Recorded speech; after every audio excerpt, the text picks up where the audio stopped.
37 of the Senteon and CIS webinar series. We do not have our CIS guest here today because there's a big show going on, Right of Boom or something along the sorts. So very popular in the MSP space, and our co-host is there live at the show, along with a few of the guests who possibly were supposed to be on today. Fortunately, we have Henry, my co-founder to Senteon and CEO, stepping in to talk a little bit about Senteon's story, a couple challenges and whatnot his experience has been since launching the company, and we'll still get into some of these settings. I'm just your backup guest every time. Backup guest every time. We're happy to have you. But Henry, you've been on the show before, but really briefly at a high level, who is Henry? Can you just introduce yourself and your security background? Yeah, I'm the janitor here. I mop the tables. I clean the trash cans. I do the customer support calls. I don't know. My background, security, graduated from Purdue in this. I feel like we've done this 1,000 times at this point. Spent a little time in Cisco SOC, and just sort of picked up a couple of things along the way from people that have been doing a lot longer than me and are a lot better at it than I am. But picked up a couple of those things, and just trying to learn from everybody that I meet. Yeah, I mean, it's been awesome getting to meet a lot of your networks, right? I know when I would first join the company, we worked a lot with, I believe, your old superior, Dave Stewart, right? And he was one of the first people you introduced me to through your professional background. And he was just saying how, hey, Henry has the mind being the one to go out, do entrepreneurship and launch a company. So say he was pretty spot on with his impression of you. Yeah, man, that was my first manager. Internship over at Archer Daniels Midland in good old Decatur, Illinois, out in the Great Flatlands. I mean, that was a really cool place to sort of, I guess, get my start, get the feel for what it's like to be in a security department. And I guess that was my first introduction to Microsoft first. I think my major project there was working with SharePoint.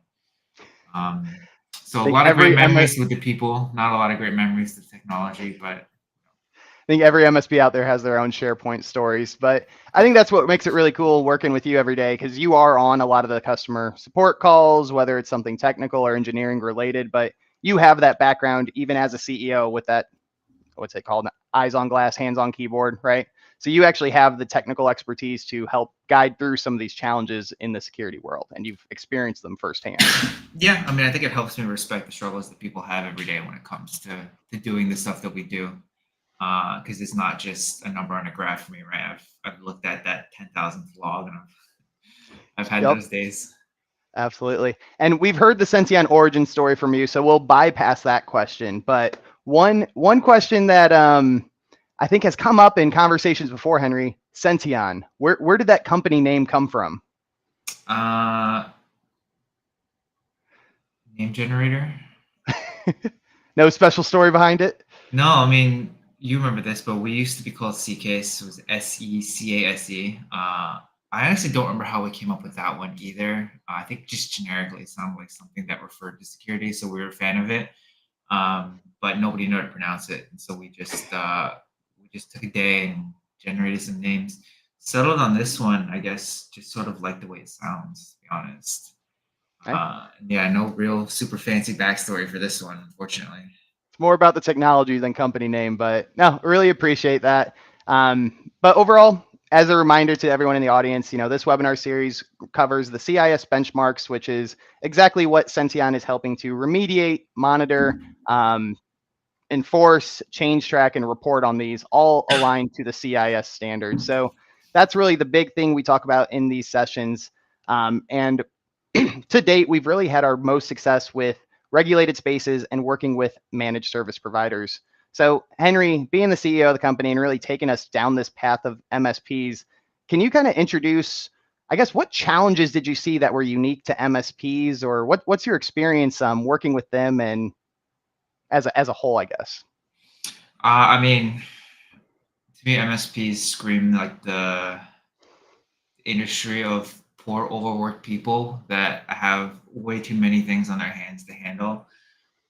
You're expecting a small team managing 10, 20, 30, 100 disparate environments to sort of be able to replicate the same results, despite the fact that every environment has different requirements.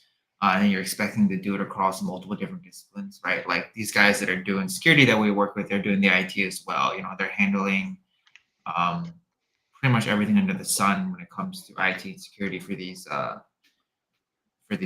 their clients. And you look at an enterprise, right? You might have a single guy whose job is to implement the CIS benchmarks, and you might have a single guy whose job is to sort of handle the antivirus or to handle the SOC work, right? And then you go down to an MSP, and you got one guy who does all three of those things. You got one guy who does five of those things, right? And so I think for managed service providers, being able to delegate their time, being able to sort of have the tools and resources available to them to be able to actually handle all these different things is probably what I feel like is most difficult. Yeah. And another thing that I've heard in the space, and we've really prioritized Senteon to differentiate, is a lot of the innovative next generation security tools are designed for that single enterprise. Like you were talking about, an MSP handles discrepancies across all of their clients because each client has their own specific standards, their specific needs, their unique applications. But a lot of the technology is built just for an enterprise, just for that single instance, right? So why did you make sure Senteon was so scalable and able to handle these different environments, and what drove you there? Um, I think this webinar is actually a really great example of why we sort of go down that path. Like conceptually, CIS Control 4, right? Doing baselines, doing what we do is supposed to be a very fundamental topic. It's supposed to be something that's you know something you do just like installing antivirus. You lock down things during use. It's sort of very idealistically very basic um, patterns of behavior. But when you actually look and drill down to the settings, look at them, and I looked at the ones this week, I think are going to be a lot of fun for this as well. They're just sort of difficult to understand. And in isolation, you look at a single setting, it's like, yeah, I mean, I can understand this. I can understand how this might impact my system. Then you multiply it by like the 420 that CIS is recommending. And the reason we adhere so strongly to this is because it does help us provide a scope of work for this as well, right? If you look at the greater array of policies and settings available, you're talking thousands of different GPO settings that, again, are all probably as convoluted as the ones that we cover. And so Mm-hmm. I don't know. I guess for me, it was just important to be able to help prioritize a tool that does actually get down into making the basics understandable Yeah. um, And for both managed service providers and enterprise. So I think it's the same problem no matter who you are. yeah, it is the same problem. And like you said, there's a lot of these settings. I know when we onboard anyone or even any of the guests we've had on the shows, they're very technical, but many guests have admitted, hey, I had to Google this setting before this webinar, right? These are granular settings that not everyone understands. And we don't expect every person we onboard, every client we work with to understand all of these settings. So that's really one of the key challenges there. And it also goes back to, hey, these are group policy objects. We're changing GPOs. This is nothing new. This has been an existing software available through Microsoft for decades, right? So, Henry, tossing the question back to you, why do we need a third-party solution to manage, I don't want to say legacy, but something that could be available via group policy or Intune? Why would we need Senteon? There's a lot of different ways to answer that question. I think the ones that I kind of come back to is the fact that we're focused on security. We're focused on the security aspects of group policy, and that in and of itself is sort of a smaller subset of what GPO does that doesn't necessarily get covered very well. When we're thinking about security settings, we're thinking about ensuring integrity of those settings, right? Ensuring availability and making sure that when we change a setting, it remains in the configuration that we set it to. Whereas GPO is really sort of more designed in the IT mindset, right? Which I think we commonly refer to: if it ain't broke, don't fix it, right? Like if something doesn't need to be looked at, you're not looking at it. And that's not necessarily true for security because it matters so much that we do in fact maintain the integrity of the settings, ensure they're set up. And it does kind of go in reverse too, where typically with IT settings, you're ensuring availability, you're ensuring that a user can access the things they need to access. Where security, we're just trying to lock down the things that aren't being used. And so that requires a little bit more legwork that I think group policy just doesn't really have the support for. Also, over time with these kind of things, I mean, you're looking at a lot of disparate environments nowadays, right? Work from home, Azure environments, still traditional Active Directory environments, standalone systems, and just having a sort of one size fit all solution for that, I think is pretty helpful on a day to day. And group policy just doesn't really cover that, right? Because then you're looking at domain group policy for Active Directory domains, you're looking at Intune for Azure intro based domains now. Whatever it's called this Um, week, right? It always changes. yeah, and then you've still got other standalone systems that kind of just float out there. And so being able to provide a one size fits all there, I think is fairly valuable as well.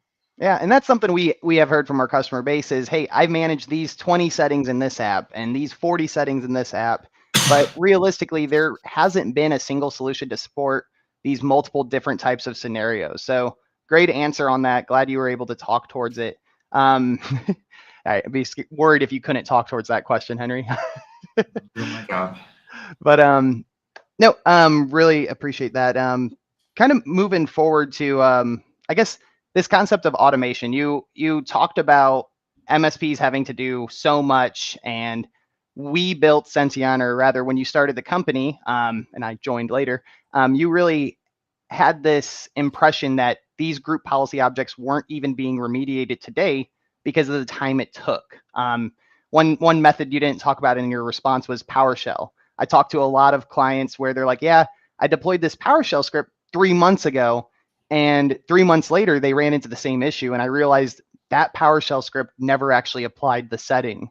So talk towards why it's so important to, one, make sure the setting actually changes when you deploy it, but the efficacy of having the automation built into our tool to remediate these settings for the MSP. Yeah, I mean, group policy is supposed to be designed to handle these things too, but it is notoriously relatively inconsistent when it comes to ensuring that settings remain applied or ensuring that settings were applied in the first place. But I mean, I think part of it is just an acceptance that security is not the primary function of an endpoint, right? What we do is not the be all end all of what should happen. It's meant to be an ancillary or like an auxiliary process that makes things run more smoothly or run more securely, but it's not supposed to disrupt day-to-day operations. And one of those things that comes about in day-to-day operations is people use their systems. And when they use their systems, they're going to be doing things that change settings. They're going to be doing things that change policies on the system. They're going to be trying to install things. They're going to be submitting support tickets for the things they can't install.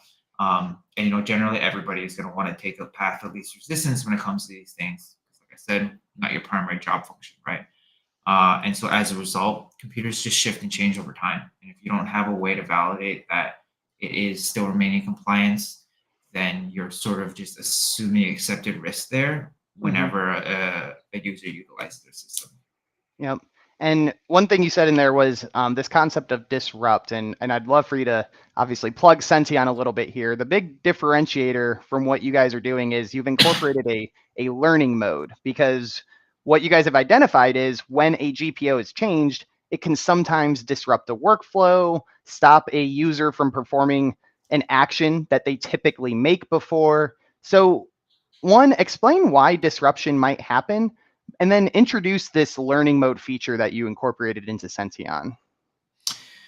Yeah, I mean, learning mode is more designed to just sort of try to pick out things that may or not cause problems. And the way we do that is just by looking at what's been configured, what hasn't been configured, and those sort of features and services, so that we know that we can definitively say when something's being changed are probably going to show up as problems.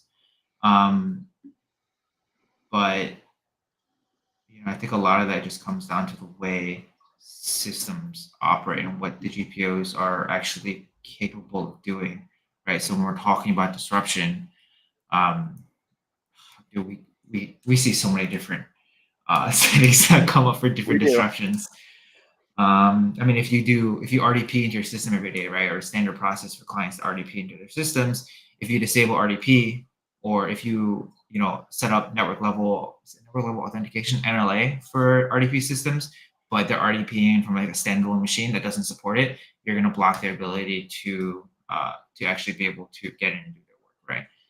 Alternatively, the dead horse we love to beat. If users don't know their usernames and you make them Yep. put them in every time, all of a sudden they're not going to be able to handle that.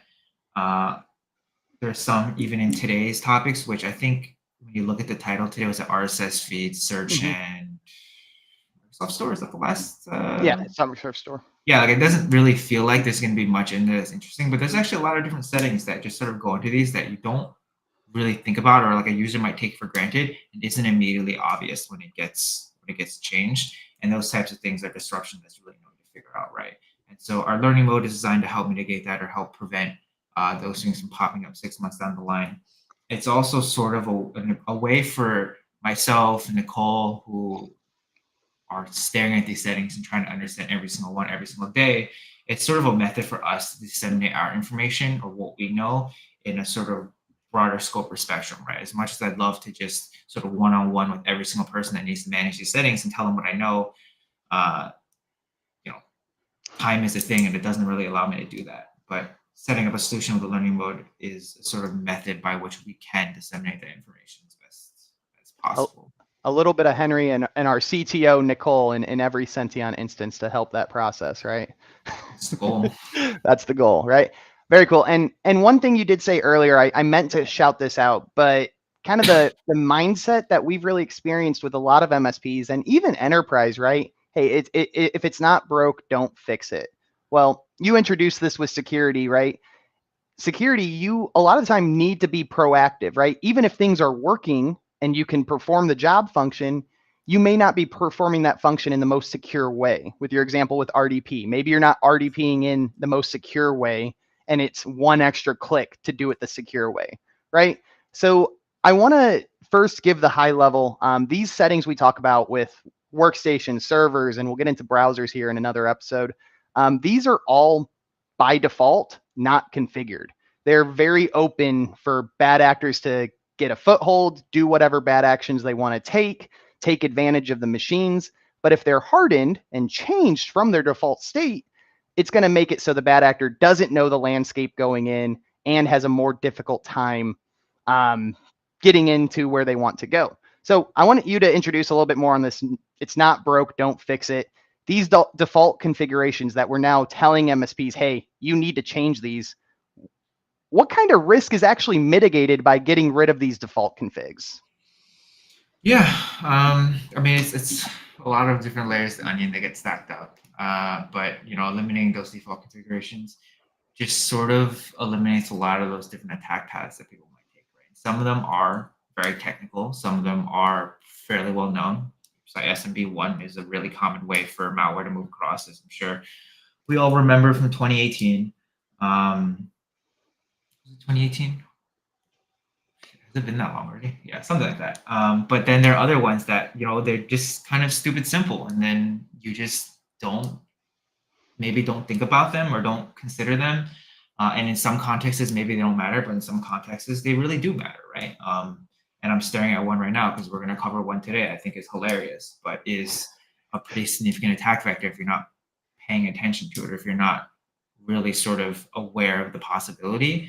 And so changing default configurations just ensures that, let's say it's working against Murphy's Law here. We're trying to prevent things that can go wrong from going wrong, right? And so even if they're not immediately obvious or they don't immediately provide benefit, there is a sort of ability to help you sleep easier at night, knowing that every single one of these things are covered, such that if that situation does come up, you're going to be able to handle it. Yep. And one thing that a lot of our previous guests have talked about, being able to validate and prove these configuration states are becoming more important if you do have to go to court or attest to your security posture. Being able to prove the state of these configurations is becoming more and more important. And I don't want to dive into the cyber insurance rabbit hole, but that's another thing we're seeing where they're starting to ask you, it's a checkbox today, but do you have a hardened baseline? Check mark.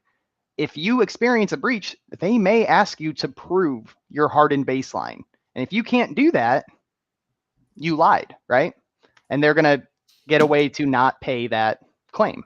So very good. I got one last topic before we dive into these technical settings, Henry. And it's a feature I believe you're working on in the background personally, browser hardening. I don't want to dive too deep into this because Obviously, it's not released yet. We got to test out all the functionality and whatnot, but we're hardening workstations. We're hardening servers. Why are we hardening the browsers next? What's so important there?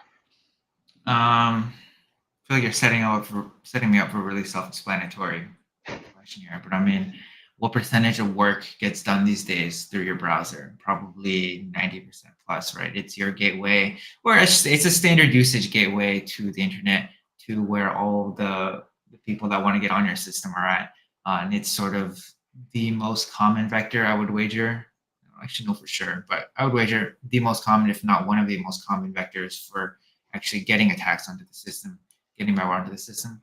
And same standard practice applies here, right? If there's features available on the browser you're not using, better turn them off. If there's features on the browser that can help improve security without making it possible to work, better turn those on too.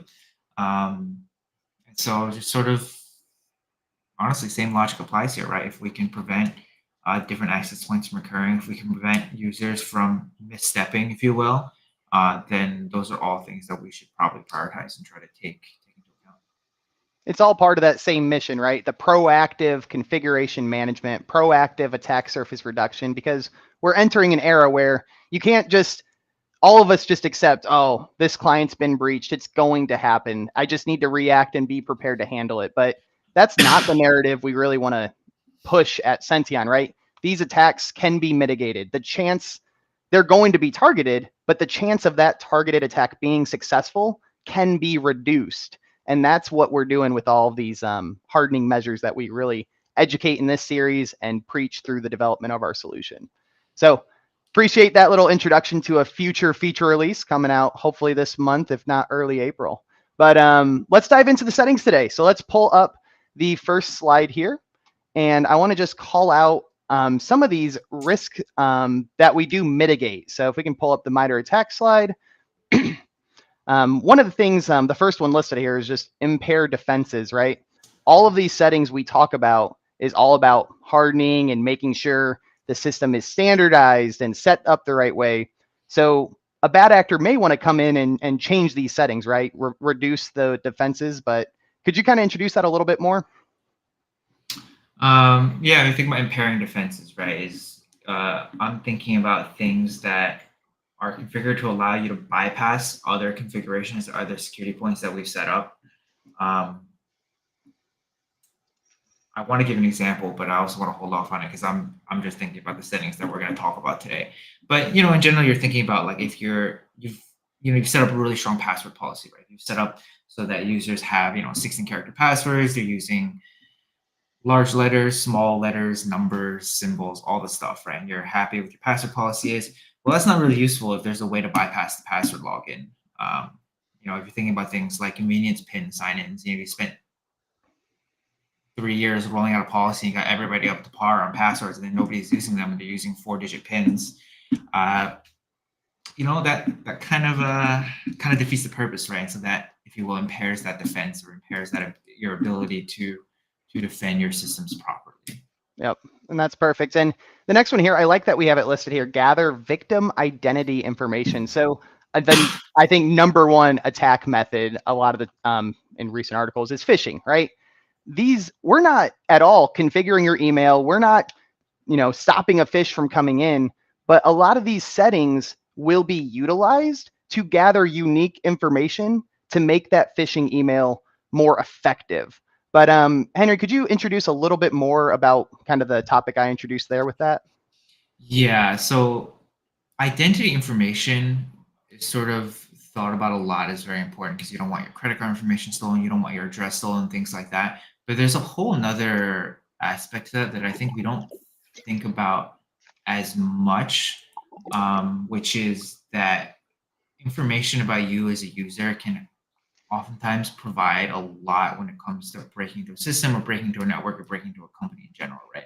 So in the context of what we do, if you think about things like security questions, if you're actually answering your security questions, it's not that hard to find the information about you, right? Like if your security question, what is your first pet's name? What is your dog's name? What is your mother's name? Probably all available on Facebook if you know where to look, right? And those kind of things can sort of, again, help impair defense. They help bypass your strong passwords because people can reset them with questions that are easily answerable.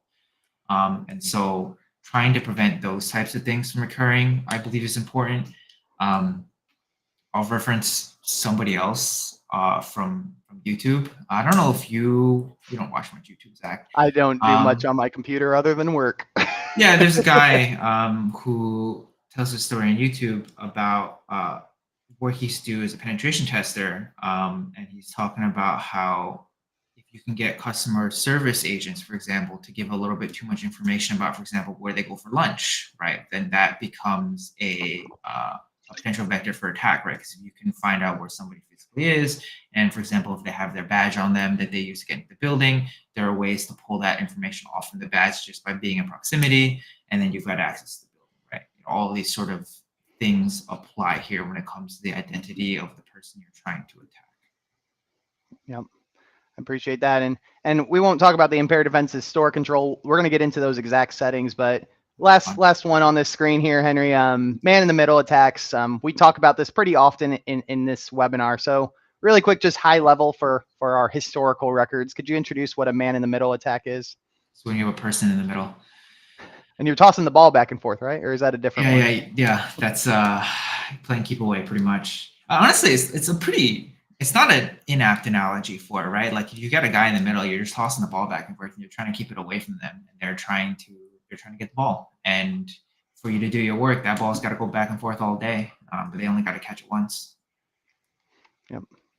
I think that's perfect. Perfect high level. We've gone more in depth in other episodes. But yeah, that's a good overview. Again, the point of these settings we're going to talk about today is to reduce the risk of these types of attack techniques from being successful. So with that said, let's head over to that first setting here. It's going to be prevent downloading of enclosures. If we can get over to one more slide here. No, Rich, we're skipping that one.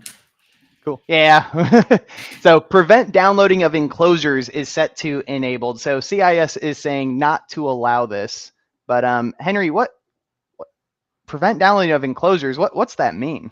It's just a really weird name for things, I think. Okay. I don't know. You don't use RSS feeds, do you? Mm-mm.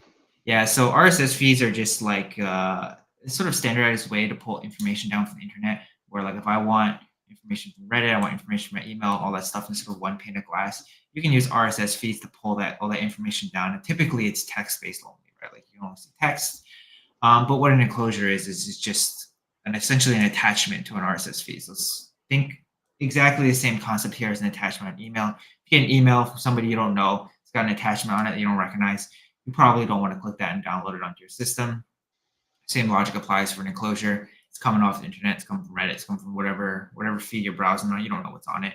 And generally, you don't know if it's going to have malware, right? Same with the phishing attack. So just we recommend not downloading those unless absolutely necessary, basically.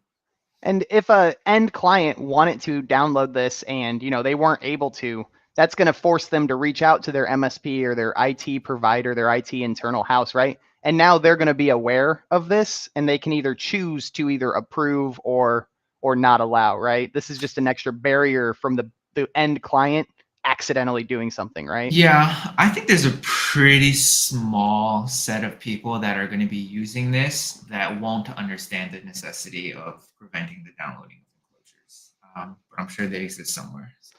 And that's another good point you call out. All of these settings we talk about, a lot of them, that end client is going to have no idea that they're hardened. That's, again, the point of Senteon's learning mode, but also just all the legwork that CIS has done in creating recommendations and ranking them in levels. For example, this would be a level 1 because the end client is not going to know that it's hardened. So awesome. Let's dive into this next setting here. Allow cloud search is set to enabled, which means disable cloud search. Another confusing GPO verbiage. Again, we take Microsoft at their word and copy and paste straight from there. So this is just blame them, not us. This comes down to the way GPOs are structured, and this is a level of explicitness, which is to say that a lot of times when you look at these GPOs, they'll have like a not configured, enabled, disabled, and they'll have sub options available. And so there's just a level of explicitness when it comes to auditing settings that if we can enable it to have it forcibly disable the function, that's a little bit better when it comes to being able to audit these and ensuring that they are in fact set up properly and not trying to guess, what state it's in based on things like not configured, right? Like if it's not configured, is it active? Is it not active? Sometimes you just don't really know. And so having that level of explicitness definitely helps for a lot of these situations. Yeah, it'd be nice if all of them did that because there are some tricky ones in there. Oh yeah, you can definitely tell that some were done by different people. But regardless, allowing cloud search is just one of those things that it's at face value, probably you feel like not that big of a deal. And it's one that actually can get slipped by in terms of like not realizing that it's been set. But all this really means is if you're using OneDrive, using SharePoint, and you're trying to find data from those systems, when this is enabled, you can actually just type in your search bar for something that you have in your OneDrive directory and it'll pop up. But the recommendation is to disable that functionality just because it does kind of cross those boundaries of like things that are in the cloud that should be accessible, things that aren't in the cloud that should be accessible. And so generally the recommendation there is just to disable it. And if you need something from OneDrive, go look in OneDrive, right? If you need something from SharePoint, go look in SharePoint. Like I recognize that it's definitely useful to have a one place to search for all your different solutions, but it is sort of It's the same one place to search for that bad actor if they get access. Yeah, it crosses boundaries that sometimes you generally don't want to really have crossed. Yep. Perfect. All right, this next setting, and I think it's probably one of your favorites of today, allow Cortana is set to disabled. So Cortana, all of the Microsoft users I'm sure are familiar. And where this might even lead into, I'll let you talk about what Cortana is in that scope, but Microsoft is going to be continuing to integrate their AI technology, and there very well may be more AI settings that we end up hardening as those become released. But Microsoft loves to push in their technology, such as Cortana. But Henry, you recommend why we probably don't want this on our end client machines. Cortana, it's your one-stop shop to giving Microsoft all of your data. Don't want to give Microsoft your data, don't enable Cortana, pretty much. I think that's spot on. I mean, this is just functionality that isn't critical and it goes directly to Microsoft. I mean, if you interject opinions too, I just don't find Cortana helpful. I find that it disrupts the things that I actually want to get done on my system. It's kind of annoying to accidentally click on it. But regardless, the actual value here is if you don't want Microsoft to be taking all your data, you should disable Cortana. Yep. And as the IT manager or the MSP, this allows you to kind of have control on how search is operated and conducted to your end clients, right? So again, you don't like surprises. This is another piece of that attack surface that isn't critical and can be hardened. And this next setting here is going to be tied to the same topic. So allow Cortana above lock screen is also set to disabled. So if we don't like Cortana after it's unlocked, I can't imagine we like it while it's locked. But Henry, go for it. Yeah, I mean, if you had Cortana enabled, it's got the voice commands and all that stuff, then you allow it on top of your lock screen. Now you've got a one-stop shop to allow anybody to give voice commands to your desktop. Working enterprise environment if you're in an office, probably not that big of a deal, maybe a little annoying. Then your employee starts working from home. He brings his laptop to a Starbucks. And he's like, oh, I'm really careful, but I lock my system whenever I go to use the bathroom. I take it with me, whatever. Suddenly it's a lot easier to bypass that 16-character password when you can just give it voice commands from the lock screen. Yep. I think that's a good enough explanation there. Even if the machine's locked, the bad actor, especially in a physical attack, right, in person, is going to be able to do exactly what they want. Cool. All right, this next setting here, going a little bit more technical, it looks like, but allow indexing of encrypted files is set to disabled. I mean, that sounds like common sense. If it's encrypted, we probably don't want them to be indexed. But explain this setting for us, Henry. Yeah, I mean, it's common sense, but it's a level of convenience that comes with these things as well, right? So for what indexing is, it's just when a system indexes their files, it makes it available functionally for searching. And so if an encrypted file isn't indexed, you're not going to be able to search it from the search bar. Theoretically, if you're encrypting your files, you kind of know what they are or where they are, and you know how to reach them. You're not going to need to use the search functionality. And that way it does provide a little bit extra security from a sort of obscuring standpoint where somebody can't just gain access to your computer and search for files that are encrypted that maybe you don't want somebody accessing. Yep. I think that works good. All right, another Cortana setting here. So allow search and Cortana to use location. CIS and Senteon recommend to disable this functionality, but why don't we want Cortana knowing where we are? Your one-stop shop telling Microsoft where you are. Where your lunch is, where your badge could be. It's just your location, I right? mean, it's going to Microsoft again. Like you didn't consider it that big of a deal, but in general, it's just sort of best practice. You don't really want to be sharing this data out, whether it's to Microsoft or anybody else. And what benefit are you getting from enabling Cortana and broadcasting your location? I mean, great. Cortana can give you better restaurant recommendations, I guess, if you're asking for them. Just in an enterprise context, it's just not. It's not something you need. It's not something you want, and it's a minor risk for it's a minor risk for no benefit. Essentially, is the way we would say it, right? And so you may as well just not have that risk at all. I think that's a good point that we should highlight really quick. A lot of these settings, you always want to weigh the risk of, I guess, lack of accessibility versus enhancing security, right? And something like this, is it really going to enhance accessibility or enhance that user experience enough to justify the security risk? I can't imagine a good Not use really, case. right? Yeah. And if there is any Cortana lovers out there, I mean, drop a comment. Tell us why it's critical. Yes, I would love to hear it. All right, very cool. We are done with these Cortana settings. This next one here definitely looks a little bit more technical out of the gate. So turn off KMS client online AVS validation is set to enabled. Another kind of confusing one, but this is turning off, and we are confirming via enabled that it is turned off. Yeah, this one's one of my favorites because it's such a Microsoft thing to do, which I don't know. These amuse me so much. So what is KMS in this case?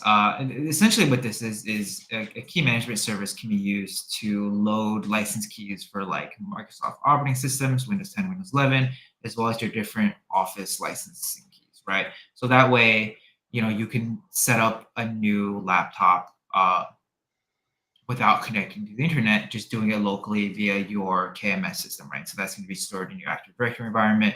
It's going to allow you to validate and utilize these license keys without going back to Microsoft. Great, convenient, sort of provides you that extra little bit of security, extra layer of accessibility. To get your KMS set up, you do have to have it authenticate the first time with Microsoft. But the whole entire point of this is after you've done that, you don't have to go out and you don't have to validate anymore with Microsoft. Well, sort of, because by default, this setting is disabled. And even though you are validating with your local KMS, it will still go and validate with Microsoft. Why? Because Microsoft wants your data. I don't know. But it's the whole point of setting this up is that you don't have to go online to validate. And then Microsoft still does it by default. So we love that. But all this does is disable that so that you are doing your validations for your operating system and for Office completely. Is there ever a reason, not to harden this setting? Is there a scenario? I don't know. There's always probably those off cases, right? But I mean, for the majority of the listeners and the MSPs we work with, because it's not going to take impact unless you have a KMS. So if you don't have a KMS, you're not worried about this. If you do have a KMS, the times where you would need to utilize an online validation, I assume, would be when your KMS fails. But in those cases, it's probably better to manually disable this setting as opposed to just letting it do it every time. So sure. I would say there's probably not actually a legitimate use case for this, but I'm happy to be corrected on that one. Yeah. Awesome. All right. The rest of the settings for today is going to be all around the Microsoft Store. So let's hit up this first setting here, which I think you have a little interesting context to add, but I'll read it and then I'll let you explain. So disable all apps from Microsoft Store is disabled. So to me, it's a double negative, and this is going to enable all of the apps from the store. Is that the correct way of reading this? Yeah, let's wrap our head around that one, and they're double negatives. So yes, your assumption on what it is doing would be correct, but no, it is not what it does. In this case, the double negative doesn't apply in that disabling this setting, disable apps from Microsoft Store, will disable all of these settings. I think they hit their double negatives a couple too many times and they messed this one up. And I don't know if they eventually plan to fix this in a future update or an ADMX or however they want to handle it. But yeah, disabling this will disable Microsoft Store apps, which again are intended to sort of be consumer products and ideally aren't supposed to have a place in an enterprise managed environment. And so that's really all this is for. But the real gotcha there is how it's read, I guess. Yep. And the big thing, again, I said this earlier, but making sure your IT department, your MSP, has control of how their users are able to interact with their systems, right? A lot of these settings is about control, reducing the attack surface. So this next setting here is going into allowing only the private store within the Microsoft Store. Henry, I mean, what's the difference? What is the private store? If we can change the slide here.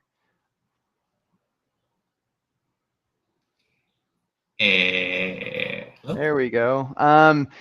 Yeah, so it's displaying the private store within the Microsoft Store. What's the private store? Is this different than what we just talked about? Yeah, I mean, the private store is going to be the section that the administrators actually have control over with the apps that are available and can be installed on a system.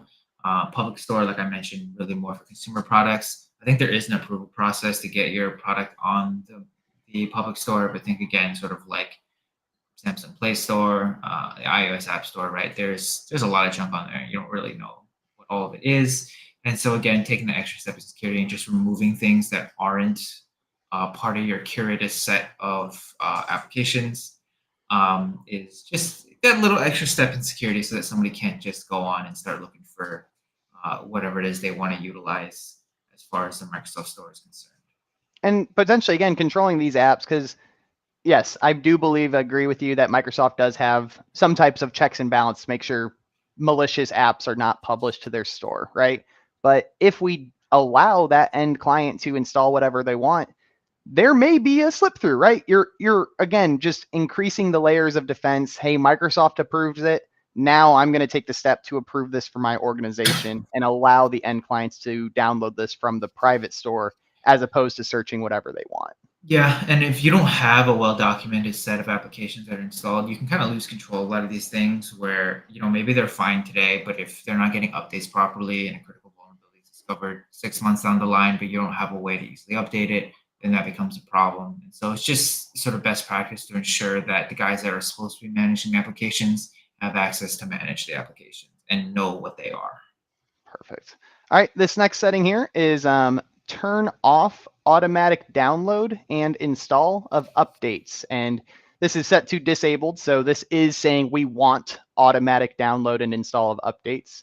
One point of clarity I'll shout out here before Henry talks about this. A lot of MSPs do their Windows updates via RMM, and this setting has nothing to do with Windows updates. This is purely talking about updating the Microsoft apps.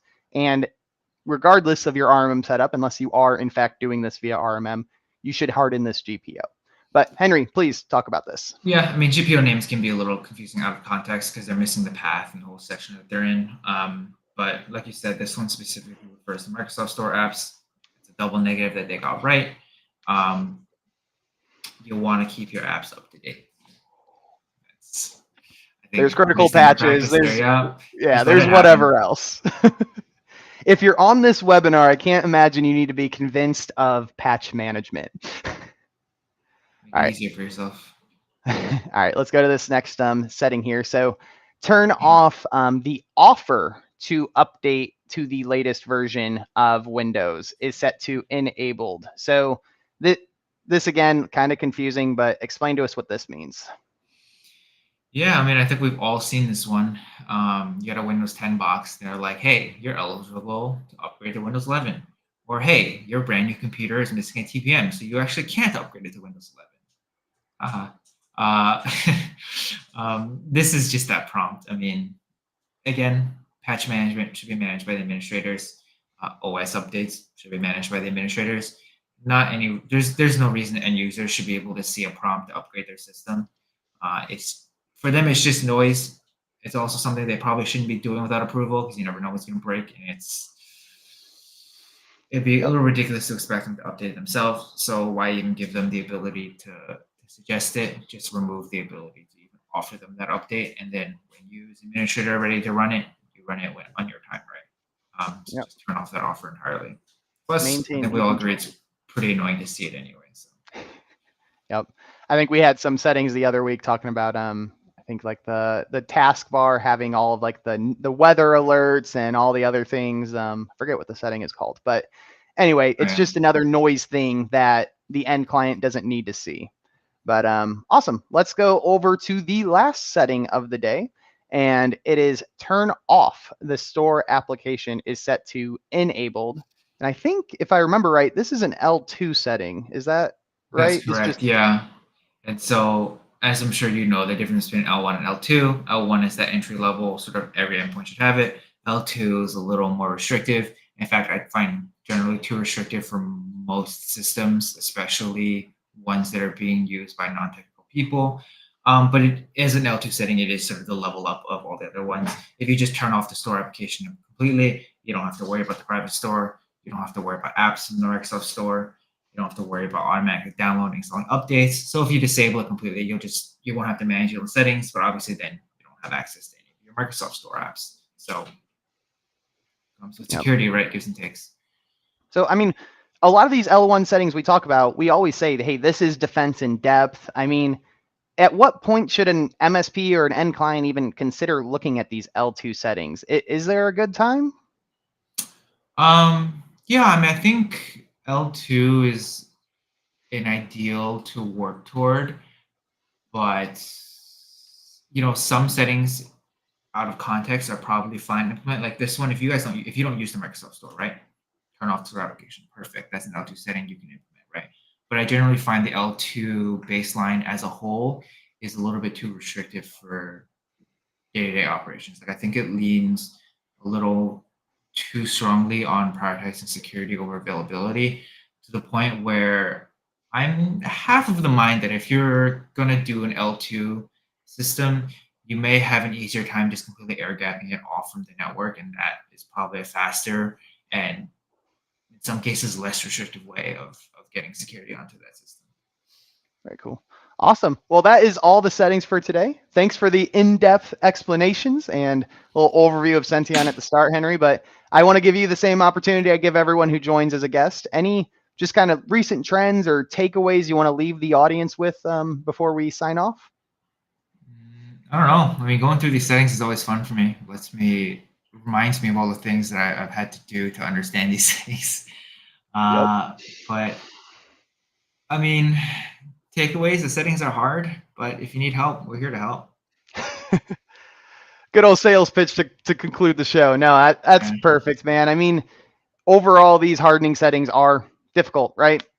Remediation is not expected, and the majority of people we work with do start at default. So, I mean, Henry, someone who's looking to use CIS as a framework, or look at CIS benchmarks, like any kind of kickstart takeaway advice to leave them with? uh, run it on a test environment first. I think I like it. is the main takeaway. Yeah. Um, there's a lot of things that just overlap. There's a lot of things that coincide. There's a lot of things that aren't immediately clear.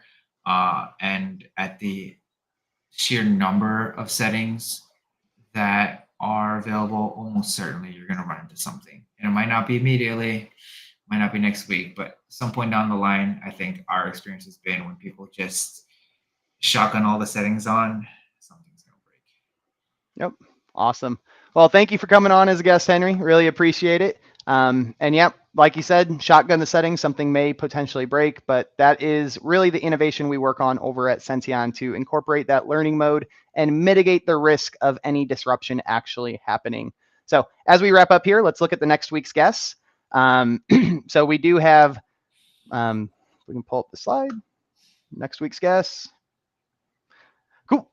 We got JD coming up next week, and we're going to talk about some Windows Defender smart screen settings, and I think those are the Xbox settings in that episode as well. Those are essential.